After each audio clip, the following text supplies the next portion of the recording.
Bienvenidos a tu canal Mundo al Día, tu fuente diaria de noticias e información actualizada sobre los eventos más relevantes de El Salvador y el mundo.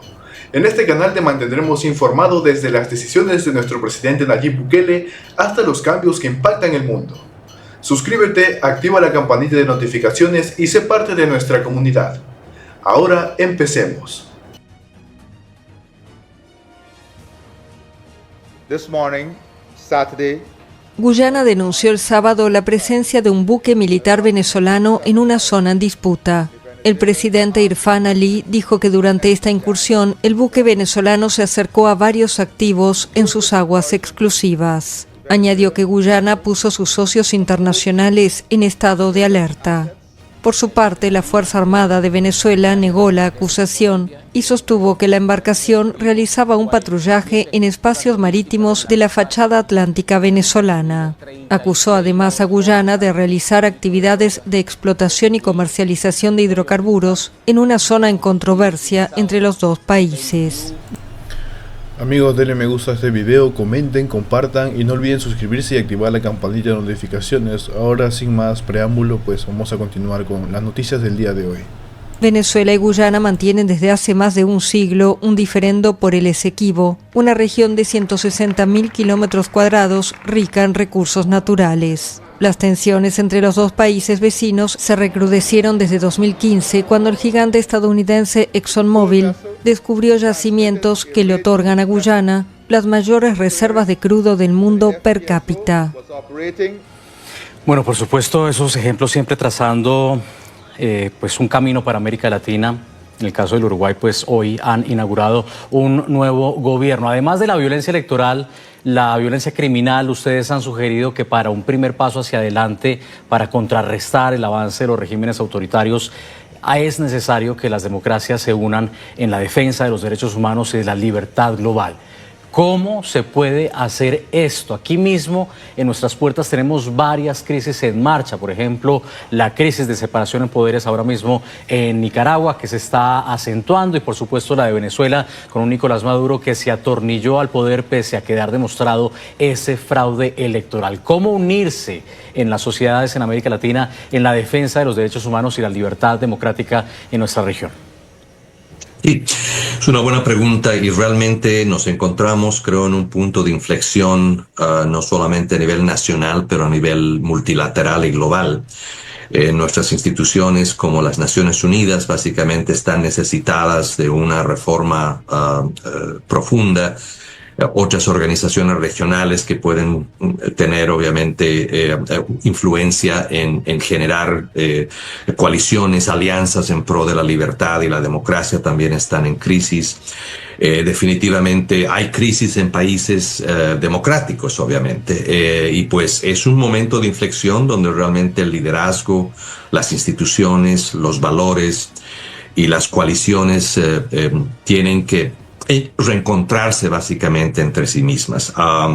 Definitivamente incluye también a actores que pueden ser importantes en mantener un monitoreo de lo que está pasando. Me pareció muy interesante, por ejemplo, en el caso de Venezuela, el rol que jugó el Centro Carter, que fue básicamente el que no solamente fue invitado a monitorear las elecciones, pero fue el primero en disparar el hecho de que estaba ocurriendo algo que no era normal.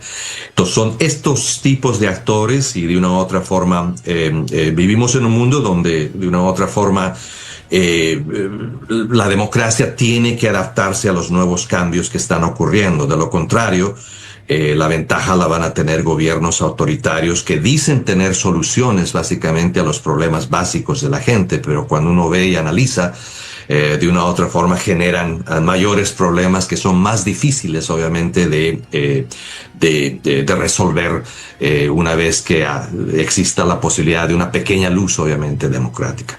No es una receta simple, no hay una receta que puede decir usted hace esto o 1, 2, 3 y ya está, pero creo que va a tomar una especie de momento y tiempo para que se pueda reconsiderar y adaptar obviamente lo que está pasando a nivel sociopolítico y económico en el mundo y las instituciones obviamente que deben velar por garantizar el Estado de Derecho, los derechos políticos y las libertades civiles.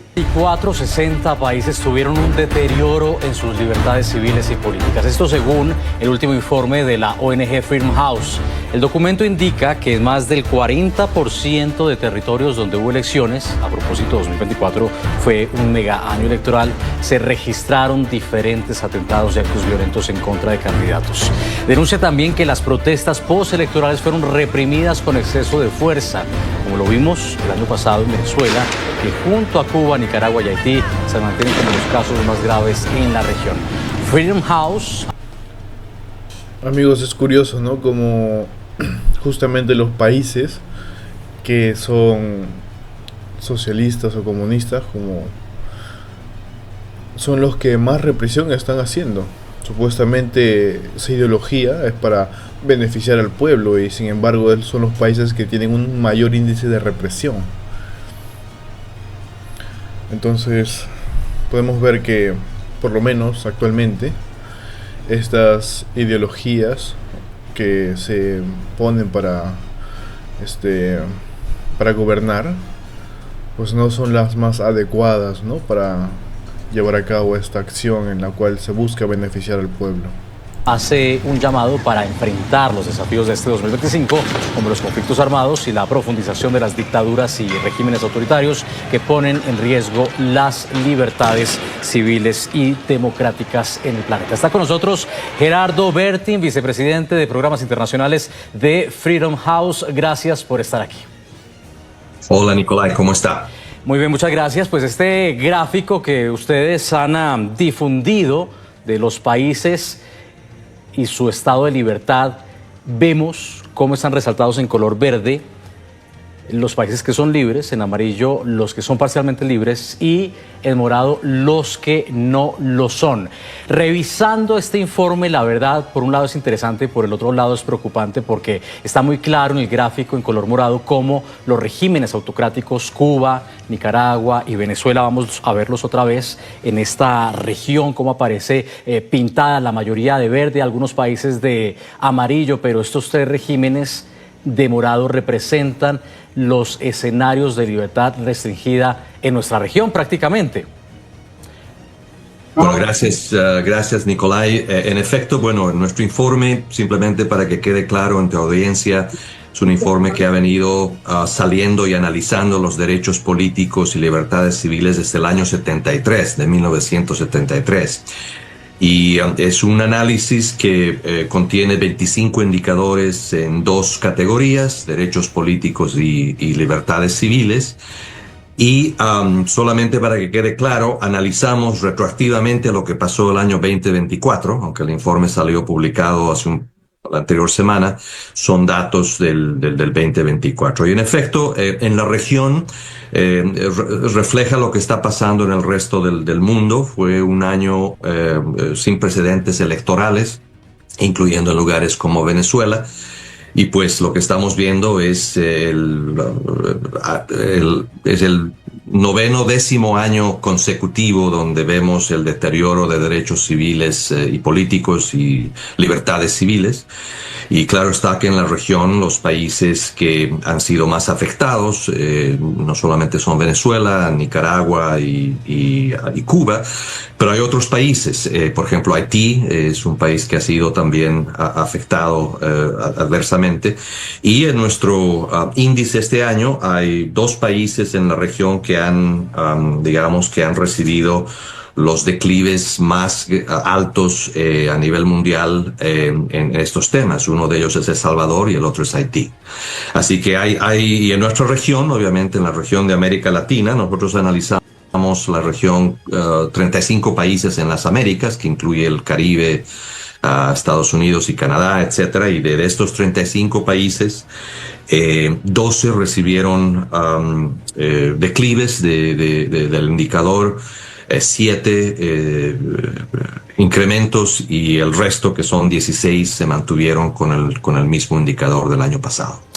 Y es que de todas formas, a pesar de liderar el Dodge, él no forma formalmente parte del gabinete y por eso fue sorpresa verlo allí. Y él apareció en esta reunión de manera sorpresiva, pero pues ya, como lo hemos visto, pues no es tan sorprendente, y apareció con esta camiseta que decía Tech Support, apoyo técnico. Y te he escuchado antes hablar sobre Elon Musk y estamos claros en que además de ofrecer un apoyo técnico, en realidad desde la campaña Elon Musk ha estado ahí para ofrecer también un financial support, un apoyo financiero a Trump, porque estaba pasando por líos financieros justamente por los problemas legales que tenía Nueva York. Entonces, no es solamente un tech support, sino también un apoyo financiero para Donald Trump y Elon Musk. Exacto. Sí, sin duda que la campaña del presidente estaba muy mal en términos financieros, y justo cuando Musk interviene es cuando cambian, no los números siempre estuvieron muy cerrados como hasta el final, ahí no hay duda, pero ese empujón que le dio Musk, y sobre todo en estados que fueron clave, sin duda. Yo creo que ese es parte del proceso que estamos experimentando ahorita. Ellos hablaron desde un principio que esto iba a ser una estrategia de shock and awe, es decir, golpear y arremeter y moverse rápido. Es lo que están haciendo. La manera más gráfica de describirlo es eso: están con una mandarria acabando con todo, ¿no? Y parte de lo que yo creo que están haciendo es justamente acabar con con nuestro entendimiento sobre lo que es el gobierno federal. Y yo a veces leo los comentarios de la gente en las redes sociales de apoyo a lo que está haciendo Musk, y creo, de verdad que tengo pocas dudas de que la gente realmente no sabe cómo funciona el gobierno. Yo doy clases de gobierno americano y lo sé por mis estudiantes, pero a una escala mayor pienso que los americanos no saben cómo funciona su gobierno. Pero mucho me temo que quien menos sabe sobre cómo funciona el gobierno americano es el mismo Musk. Estamos viendo que Musk, por ejemplo, el tema de los controladores aéreos es algo, y también lo del tema de la salud y el caso de cómo se está desmantelando toda la política de prevención, de monitoreo y prevención del ébola. Lo que queda claro es que no tienen conocimiento profundo de cómo funciona el gobierno, entonces toman unas decisiones que luego de ver el efecto negativo de haber despedido a todos estos controladores aéreos o de haber desmantelado el servicio, el equipo de monitoreo de no solamente de ébola y de otros virus, se dan cuenta que cometieron un error. Eso está generando no solamente la impresión de que son ineficientes, es que no saben lo que están haciendo y están provocando unas crisis que son innecesarias. No consigan los controladores aéreos, no saben cómo localizarlos. Musk ha tenido que postear en su red X para que por favor los controladores aéreos vuelvan a su trabajo. Una administración pública que es ineficiente no se beneficia de esta dinámica esto no es una guerra. El shock no es propio de conflictos y de estrategia militar de guerra. Estamos hablando de civiles, estamos hablando de gente que está preparada para hacer unos trabajos que, por cierto, son remunerados, muy mal remunerados en la mayoría de los casos. Entonces, ¿qué? Todo el mundo ya debe saberlo, ¿no? Elon Musk es el millonario que ha aparecido últimamente con Donald Trump, ¿no? No últimamente, se conocen de tiempo ya, pero últimamente es que se le ha visto, a los que no lo hemos visto Trump un tiempo, pues él ha aparecido con Trump, se reúne con él y con su hijo X, igual que la aplicación de Twitter. Interesante ese tema. Si no me equivoco, creo que el pequeño es el dueño de Twitter, pero está a nombre de Musk actualmente. Elon Musk es uno de los hombres más poderosos económicamente del mundo, y está prácticamente ahí de la mano con Trump. Sin embargo, como menciona la entrevistada, pues tal parece que no sabe mucho sobre política, ¿no? Yo tampoco soy un experto, la verdad. Yo no soy un experto sobre el tema, pero me gusta escuchar, ¿no? Me gusta ver Y yo creo, como ella, creo que tampoco sabe mucho de política Musk. Creo que en ese aspecto deberían, pues, estudiar un poco el tema, ¿no? Solo para saber aunque sea lo básico. Yo creo que es algo básico y que todo el mundo debería saber aunque sea lo más mínimo de política, porque es algo de interés general, ¿no? A todos nos interesa. Porque vamos a hablar sobre cómo van a actuar a nuestro favor, ¿no? Nuestros líderes, las personas que nos dirigen, nuestra sociedad. Continuemos, amigos. ¿Qué mística, qué interés puede tener un egresado joven de una carrera universitaria que quizás pueda ser muy útil para la administración federal, pero que en el fondo pues se va a sacrificar para un trabajo que a lo mejor el día de mañana lo despiden sin ningún tipo de razonamiento ni de justificación, y de paso eso queda como una mancha en su expediente? No vale la pena. Yo quiero saber si me copias la siguiente idea. Quizá Elon Musk está manejando su nuevo cargo tratando de controlar los recursos públicos de Estados Unidos, como quizá llegó a manejar Twitter, es decir, anunciando por correo electrónico que los empleados federales tienen que explicar Yo quiero que volvamos al mapa, al gráfico, porque esto es como un semáforo. Usted lo planteaba muy bien. Cuba, Haití, Nicaragua y Venezuela es como si estuvieran en esa luz roja del semáforo.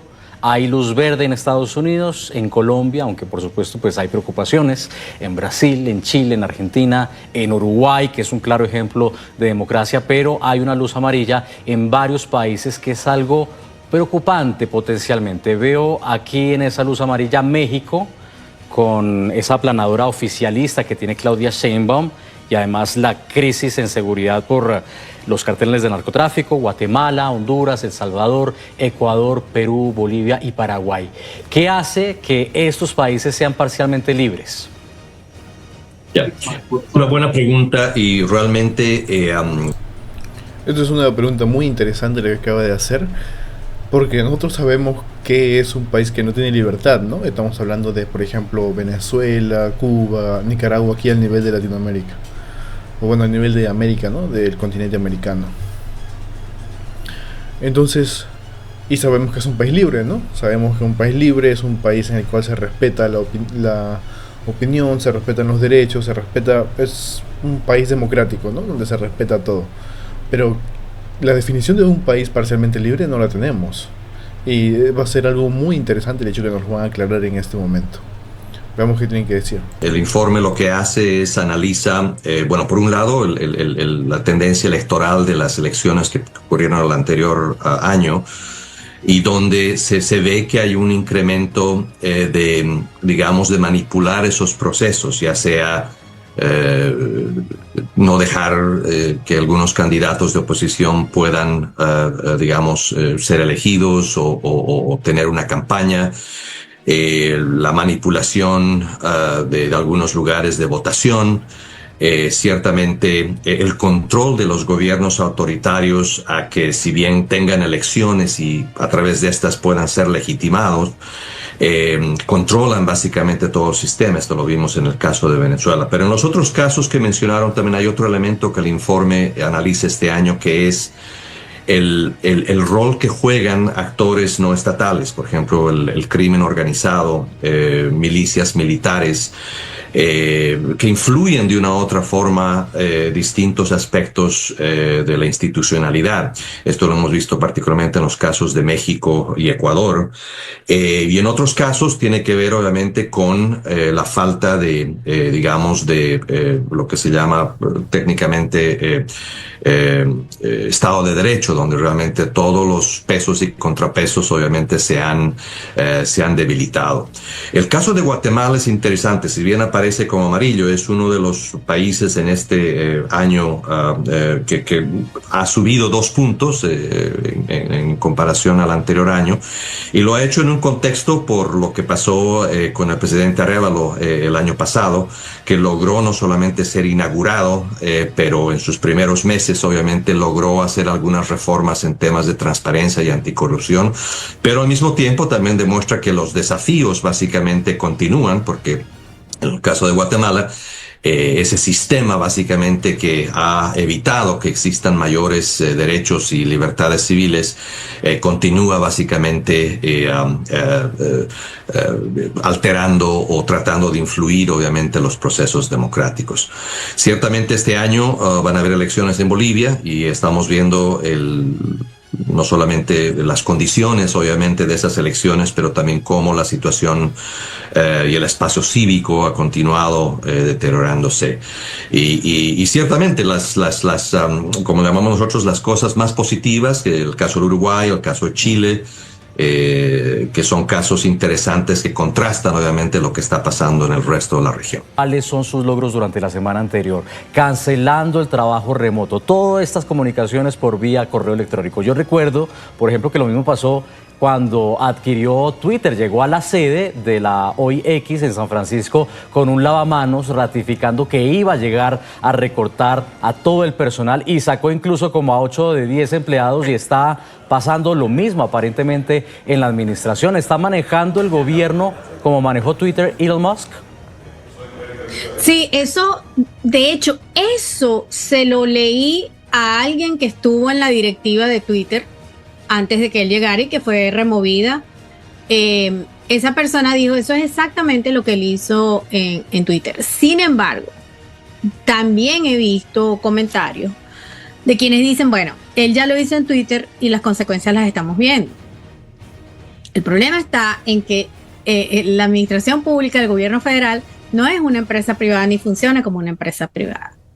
Y en el caso de la administración pública, aquí, como en otras partes del mundo, en Europa, en América Latina, estuvo muy de moda en una época. Yo fui profesora de administración pública por más de 20 años y recuerdo que, bueno, tuvimos una época en que las prácticas de la administración privada llevadas a la administración pública, eso fue una moda, se buscó adoptar esa filosofía y sin embargo no dio resultado.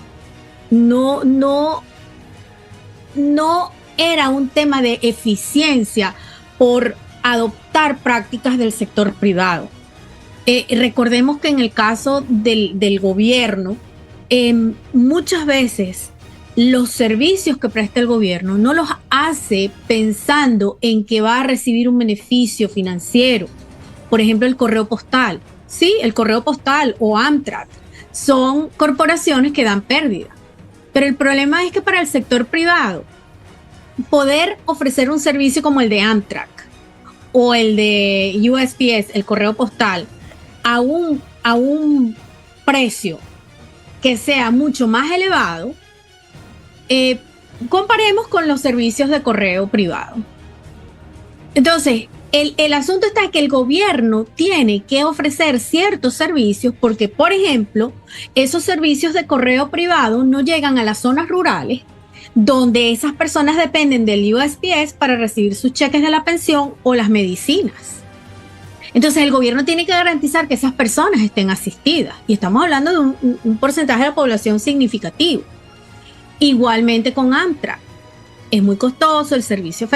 Claro, ahí entrarían en el tema de otras cosas, pero el gobierno no puede ser visto como una corporación y los principios de la administración pública del gobierno federal no se pueden subordinar a aspiraciones de empresa privada.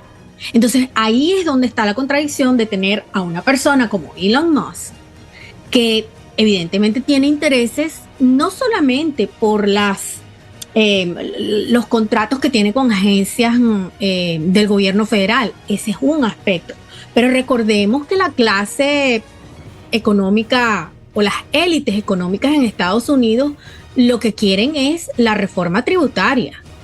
Para mí está claro que el verdadero trasfondo de todo esto no es sincerar el tamaño del gobierno, no es hacer más eficiente al gobierno federal, no es reducir el gasto. En realidad es que ellos tienen que buscar recortar 4,5 trillones para que la reforma tributaria del Partido Republicano pueda pasar. Esa es la realidad. Y a mi modo de ver, lo que está haciendo Musk ahí es cerciorándose de que ellos cumplan con el acuerdo. Él invirtió en esta elección. Fueron $250 millones. No es fácil, definitivamente lo decía usted. En Siria duraron 13 años, por supuesto, sin contar todo el tiempo que duró la dinastía de los al-Assad en el poder. En Cuba, más de medio siglo intentando deshacerse del régimen castrista. En Venezuela, pues 2 décadas luchando por mayores libertades políticas, pero este tipo de informes nos ayudan a poner el foco en esta problemática. Gerardo Bertin de Freedom House, gracias por haber estado con nosotros y por supuesto también gracias por alertar sobre esta situación. Gracias, Nicolai. Muchas gracias por la invitación. Saludamos a María Puerta Riera, profesora de Ciencia Política en Valencia College. Bienvenida a NTN 24. Gracias a ustedes. La prensa internacional ha calificado a Elon Musk como la gran estrella en la primera reunión de gabinete de Trump 2.0 esta semana. ¿Fue así? Sí. La verdad que no recuerdo otra oportunidad, al menos en el caso del presidente Trump, de una reunión de ese tipo. Si acaso un antecedente fue cuando la Speaker Pelosi estuvo en una muy connotada reunión con el presidente, pero por supuesto esas eran otras circunstancias y ella, siendo miembro del Partido Demócrata, pues no tiene el mismo impacto que tiene en este caso un personaje que ni siquiera es político, que no forma parte de la jerarquía del Partido Republicano y sin embargo ha tenido un lugar muy destacado tanto en la inauguración del presidente como ahora parte de su administración. Entonces, sin duda ha sido para la gente aquí en Estados Unidos, inclusive ha sido un poco extraño, ¿no? Alguien fuera del gobierno que está dentro del gobierno. Es decir, un personaje como este no es usual, al menos en épocas recientes no hemos visto nada parecido. Y el informe da cuenta cómo la presencia territorial de grupos armados no estatales y organizaciones criminales y sus estrategias violentas de control continúan impactando a la población civil. Y esta es, según el alto comisionado, la principal preocupación y debería ser el foco del esfuerzo de las autoridades del Estado y del gobierno de Colombia. Además, 89 líderes sociales fueron asesinados, lo que representa una disminución del 15% respecto al año anterior. Sin embargo, el informe subraya que la violencia persiste con grupos armados y organizaciones criminales intensificando sus estrategias de control social, afectando especialmente a comunidades indígenas, afrodescendientes y campesinas. El informe también destaca una tendencia preocupante, el aumento del reclutamiento de menores por parte de grupos armados ilegales, con 216 casos verificados, lo que refleja un deterioro respecto a 2023.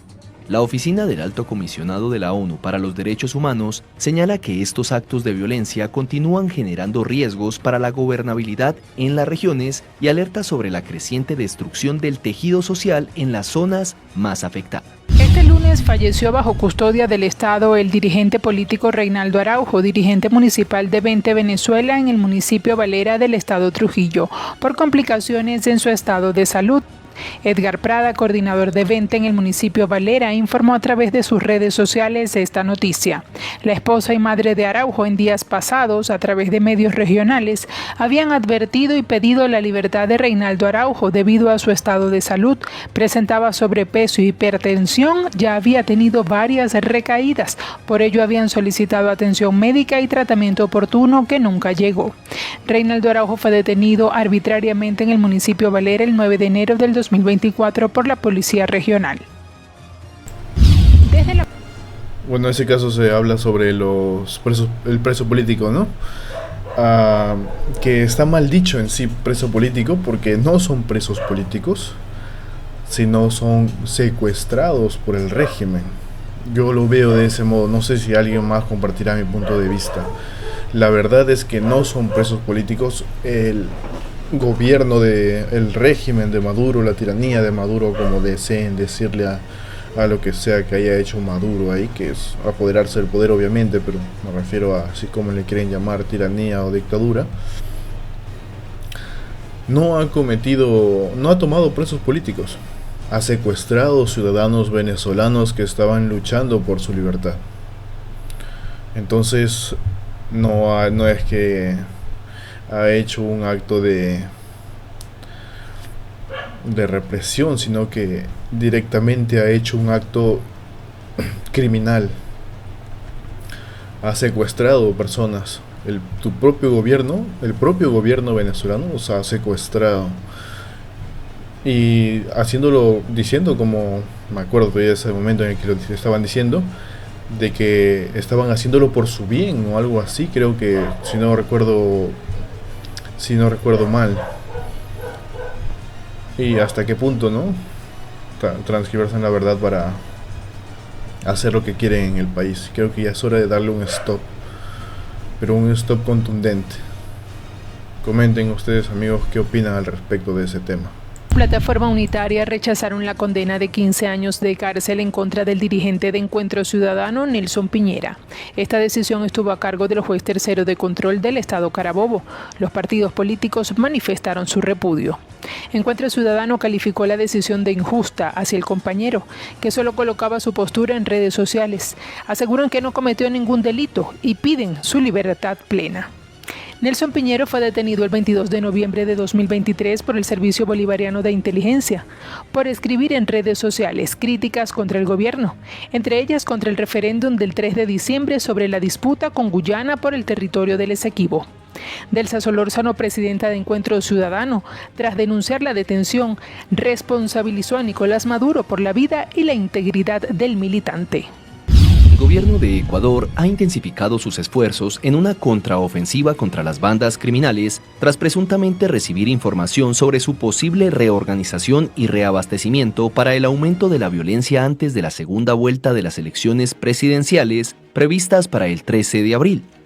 El presidente del país, Daniel Noboa, afirmó que después de semanas de ataques por parte de estos grupos, es el momento para que el Estado tome la iniciativa y fortalezca su lucha contra la criminalidad, el narcoterrorismo y la corrupción interconectada que ha afectado principalmente a las zonas de mayor vulnerabilidad.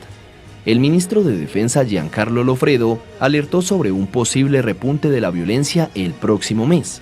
De que estos grupos armados organizados estarían reorganizándose y reabasteciéndose para un posible incremento de la violencia en el mes de marzo previo a las elecciones, igual como lo hicieron en el mes de enero. En los operativos que han tenido lugar en las zonas conflictivas, las fuerzas de seguridad han encontrado dinero en efectivo que presuntamente está vinculado al microtráfico, explosivos y símbolos relacionados con el crimen organizado. Lofredo aseguró que las acciones se concentrarán en las provincias clasificadas como zonas críticas para contener la violencia. Ante esta situación, el gobierno también ha propuesto una reforma constitucional que permita el reestablecimiento de bases militares extranjeras en Ecuador, una medida que ha encontrado resistencia en la Asamblea Nacional. Además, el presidente Noboa ha solicitado la colaboración de países aliados para combatir el crimen organizado transnacional, destacando la necesidad de una cooperación internacional para enfrentar las redes de narcotráfico que operan en el país. El presidente de ese país, Donald Trump, anunció la finalización de las concesiones petroleras otorgadas por la administración Biden a Nicolás Maduro, por el cual PDVSA le suministraba petróleo a la nación norteamericana.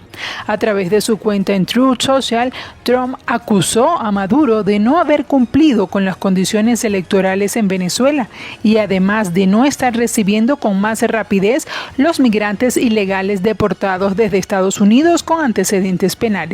Por todo esto, ordenó que el acuerdo que calificó de ineficaz e incumplido se rescinda a partir del 1 de marzo. Fernando Martínez Mótola era ingeniero graduado en la Universidad Simón Bolívar.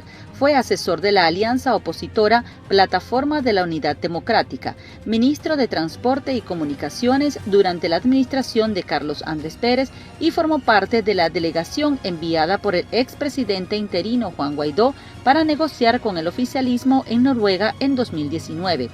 Fernando Martínez Mótola, de 70 años, era uno de los 6 políticos opositores venezolanos asilados desde marzo en la Embajada de Argentina en Caracas, luego que la Fiscalía General emitió en marzo una orden de aprehensión contra todos ellos.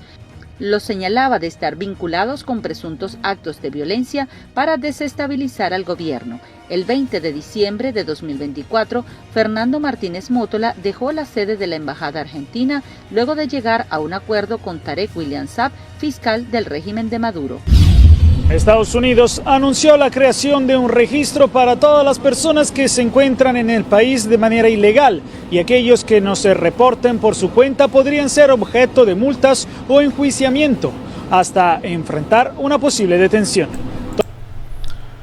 Esto es algo nuevo que estamos escuchando, el hecho de que Estados Unidos haya mencionado de que va a haber multas o que van a recibir penas en caso de que no se reporten para ser deportados.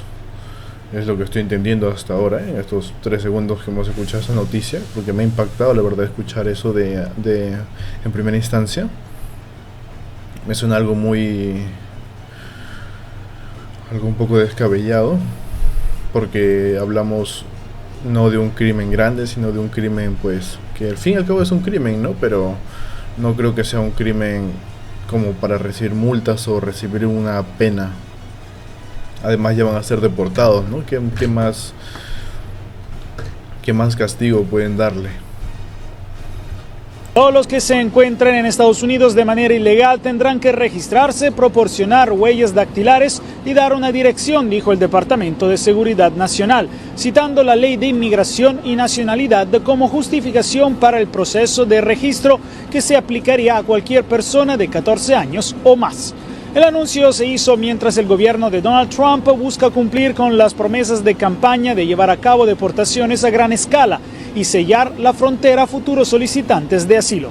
El Servicio de Ciudadanía e Inmigración dijo que pronto creará un formulario y un proceso para el registro. No queda claro por el momento cuántas personas que viven en el país de manera ilegal se presentarían voluntariamente y darían al gobierno federal información sobre quiénes son y dónde viven. Pero el incumplimiento en el registro se consideraría un delito y el gobierno estadounidense ha dicho que su objetivo inicial para la deportación son las personas que han cometido delitos en el país. Las organizaciones que tutelan los derechos de los inmigrantes denunciaron que este registro tiene como fin ayudar a encontrar posibles objetivos para las deportaciones. Desde la Casa Blanca, Jacopo Luzzi, Voz de América. Edgar Benítez Rubio, conocido como El Fresa, fue detenido el pasado 12 de febrero en la ciudad de Indiana, en Estados Unidos, en el marco de la investigación contra los piratas de Aragua, célula en Chile del Tren de Aragua, y se le acusa de haber participado en la muerte del teniente venezolano Ronald Ojeda, facilitando un vehículo para concretar el delito el 21 de febrero de 2024. Además del crimen de Ojeda, también se vinculan otros delitos como el homicidio del teniente de carabineros Emmanuel Sánchez. Por el caso Ojeda ya son 11 los detenidos, de los cuales 9 han sido formalizados en 2025 y el resto en 2024.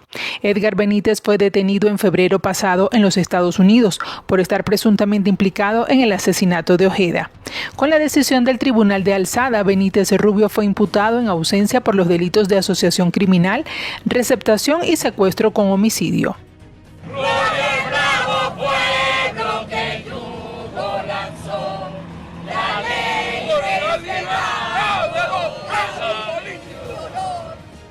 Con la entonación del himno nacional, familiares de presos políticos Amigos, ya hace un año que un poco más, creo, varios presos políticos que están.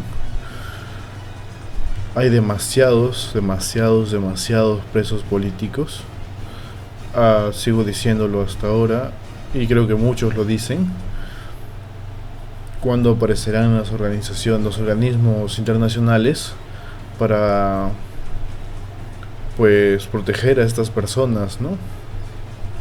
Espero el día ansioso en el que los organismos internacionales hagan algo para poder luchar en contra de esta narcotiranía. De verdad que espero que acabe muy pronto esa tortura que están teniendo los venezolanos, esa pesadilla por la cual están viviendo en estos momentos. postaron en los alrededores del Ministerio Público, donde además entregaron un documento exigiendo condiciones dignas para quienes están privados de libertad y el respeto a su dignidad. Hoy por octava vez estamos aquí en la Fiscalía. De julio a la presente fecha estamos aquí con 8 documentos que se han consignado y que hasta la fecha no han recibido respuesta, donde reiteramos el patrón de persecución, de tortura y de violaciones sistemáticas de derechos humanos a nuestras familias y a los familiares, porque es oportuno recordar que como parte de las represalias a quienes nos atrevemos a alzar la voz es aislar e incomunicar a nuestros familiares mucho más, convirtiendo eso en una tortura tanto para ellos como para nosotros. Familiares reiteraron las denuncias acerca del aislamiento prolongado al que son sometidos los detenidos. Además, solicitaron que se les conceda una reunión con el de la República, Tarek William Saab, para exponer sus casos. En el helicoide hay 23 presos políticos en aislamiento prolongado, en el cual sus familiares no saben si están vivos, si comen, cuál es su estado de salud, donde la única fe de vida es la ropa sucia que ellos te mandan. Hay niños de 5 años donde las madres ya no saben qué decirles después de 7 meses dónde está su papá y por qué no va todos los días a su casa y por qué siquiera lo puede llamar. Exigimos a la Fiscalía que cree una mesa de diálogo con los familiares, que nosotros estamos dispuestos a mostrar todas las pruebas que demuestran la libertad e inocencia, que demuestra que nuestros familiares no tienen por qué estar privados de libertad. Por su parte, Valeria Somasa, hermana del dirigente político Luis Somasa, denunció las violaciones procesales a las que habría sido sometido su familiar, quien fue presentado en tribunales al menos 7 días después de su detención. Allí ya hay una violación al derecho, porque sabemos que cuando una persona es detenida, tienen que ser dentro de las 48 horas y mi hermano fue presentado 7 días después.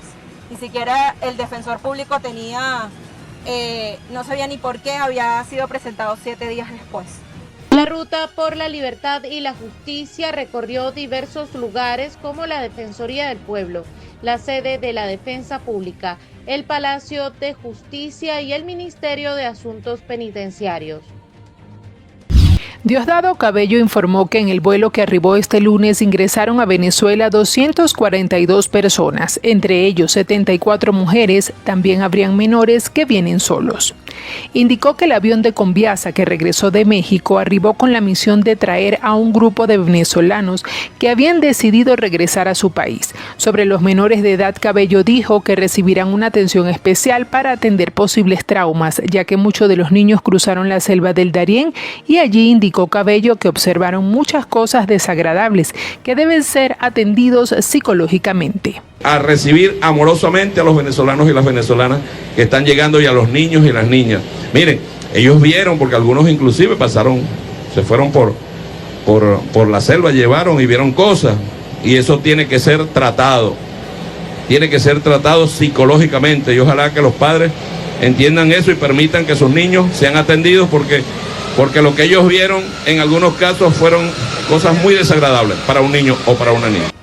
Este sería el cuarto vuelo que llega a Venezuela con ciudadanos deportados. Los 2 primeros vuelos llegaron el pasado 10 de febrero con 190 ciudadanos a bordo, procedentes de Estados Unidos. El tercer vuelo llegó el 20 de febrero con 177 deportados procedentes de Honduras, luego de haber estado detenidos en la base militar de Guantánamo. Una paz real y duradera este año. Ese fue el pedido hecho el lunes por el presidente de Ucrania, Volodymyr Zelensky, con motivo del tercer aniversario de la invasión rusa.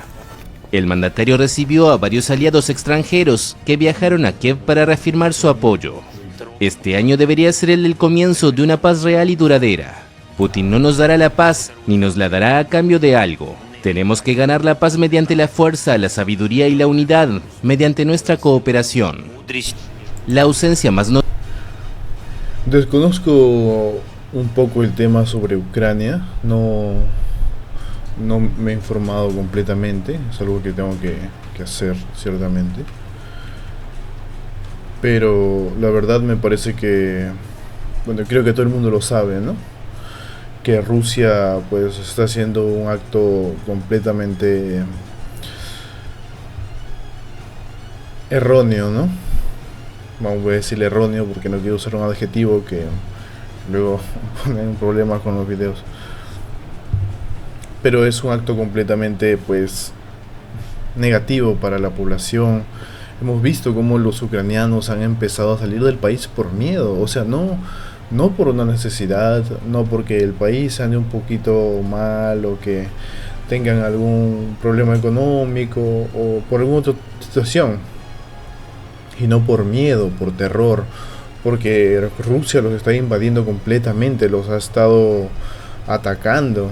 Y hubo un alto el fuego, ¿no?, que Rusia dio para que los ucranianos puedan evacuar ciertas áreas donde iban a ser pues las zonas de guerra, por así decir. Pero aún así, ¿no?, las personas han salido de Ucrania y han empezado a perder mucho. Algo muy triste, la verdad. Y que se ha visto en todo el mundo. Algo completamente triste. Y su presidente pues no sé qué medidas podría tomar, porque Rusia es un país extremadamente fuerte en el caso de guerras y lo sabemos muy bien. Entonces no hay mucho que Ucrania, un país relativamente pequeño a comparación de Rusia, pueda hacer ante este gigante, ¿no? Y Estados Unidos no quiere apoyarlo, ¿no? Porque vemos a Trump que pues Trump no apoya a ese país, o sea que lo apoya prácticamente un poco más a Rusia. Pareciese hasta que lo admirara, ¿no? Continuemos. La historia fue la de Estados Unidos, cuyo presidente Donald Trump se alineó con la postura de Rusia, responsabilizando a Ucrania del estallido del conflicto el 24 de febrero de 2022. El republicano inició conversaciones con Moscú sin contar con la participación ucraniana o europea, e insiste en recuperar el importe de la ayuda prestada desde el inicio del conflicto a Kiev mediante el acceso a recursos minerales ucranianos. Rusia dijo que está dispuesta a negociar sobre la guerra, pero que solo dejará de combatir cuando un acuerdo de paz le convenga, y acusó a Europa de querer continuar las hostilidades.